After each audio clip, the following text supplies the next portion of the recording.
আজকে বাংলাদেশ জাতীয়তাবাদী আন্দোলন ভাইয়ের সংগঠনের চট্টগ্রাম বিভাগীয় সভাপতিকে এবং উপস্থিত আয়োজন বিন্দু, উপস্থিত প্রধান অতিথি, বিশেষ অতিথি, উপস্থিত আমার প্রাণের ভাই বোনেরা, আসসালামু আলাইকুম ওয়া রাহমাতুল্লাহি ওয়া বারাকাতুহু। আমি আসলে পার্থ ভাইকে অনেক ভালোবাসি, অনেক পছন্দ করি। তার রাজনৈতিক কর্মকাণ্ড, তার সাহসী বক্তব্য, তার প্রত্যেকটা বক্তব্যের সাথে সারা বাংলাদেশের মানুষের অধিকারের কথা ফুটিয়ে ওঠে, যেটা মানুষ পছন্দ করেন। সে কারণে আমি অনেক পছন্দ করি। তার কারণে আমি অনেক প্রোগ্রাম ফেলে, আজকে আমাদের কক্সবাজারে প্রোগ্রাম ছিল চন্দনের সমিতির, এখানেও আমি বিশেষ অতিথি ছিলাম।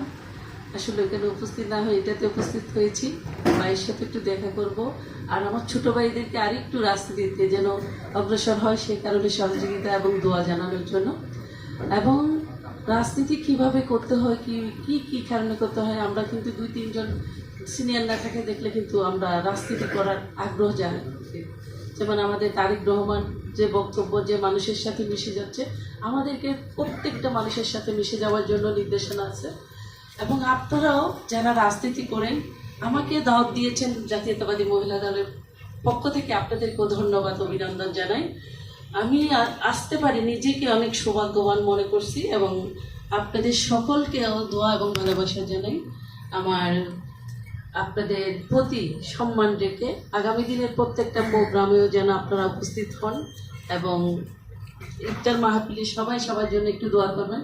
আর আমি সংরক্ষিত আসনের এমপি প্রার্থী, আপনাদের কাছে দোয়া কামনা করি, সেই জন্য আমি বেশি বেশি একটু দোয়া চাই। আপনাদেরকেও আমি দোয়া করছি। ফি আমানিল্লাহ, সবাইকে আসসালামু আলাইকুম ওয়া রাহমাতুল্লাহ।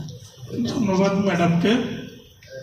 জন্য খুশি হলাম ম্যাডাম সংসদ সদস্য প্রার্থী। ইনশাল্লাহ আমরা আমাদের দাবি দাওয়া নিয়ে অবশ্যই ম্যাডামের কাছে যাব।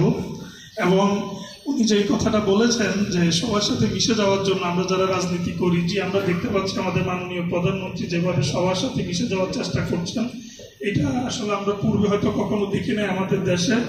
আমরা তরুণ প্রজন্ম এটাকে সাধুবাদ জানাই। ম্যাডামের মাধ্যমে আমরা আমাদের মাননীয় প্রধানমন্ত্রীকে অনেক গভীর থেকে ধন্যবাদ জানাচ্ছি। এখন আমাদের মাঝে উপস্থিত হয়েছেন ইঞ্জিনিয়ার শাহিন চৌধুরী, সভাপতি সাবেক মানবাধিকার ফাউন্ডেশন চট্টগ্রাম অঞ্চল।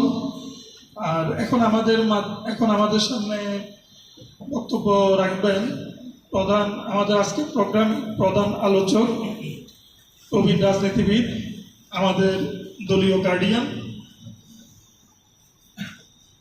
বাংলাদেশ জাতীয় পার্টি কেন্দ্রীয় ভাইস চেয়ারম্যান সৈয়দ মোহাম্মদ